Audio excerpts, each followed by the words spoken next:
In today's video, I'm going to talk about client send rates, input buffers, camera settings, sensitivity, dead zones, UI scale, video settings, audio settings, and chat settings.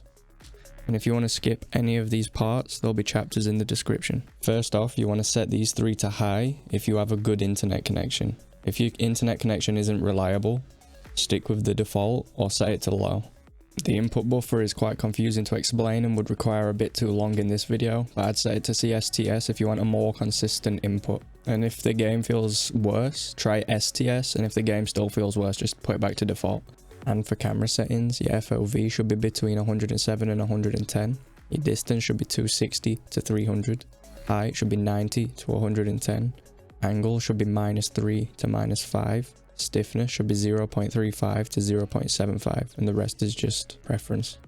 For steering and aerial sensitivity, try to stick between 1 and 2. In controller dead zone, I have mine at 0.20 because it's easier to stall, but if you're a competitive player, it's usually better to have this a bit lower, around 0.10, because it'll make your inputs feel more reactive. And for dodge dead zone, try to keep this between 0.50 and around 0.75. Alright, for interface scale, I have that at 90 just because I think it looks a little bit better.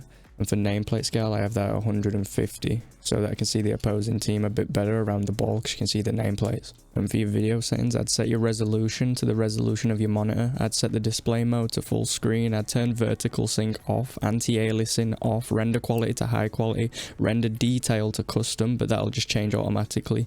Frames per second to the highest you can stably have. Texture detail to high performance, your world detail to performance, your particle detail performance, effect intensity, low intensity, and turn absolutely everything off except transparent goalposts. For your audio, I'd turn everything down except voice chat and gameplay, turn that to 100%.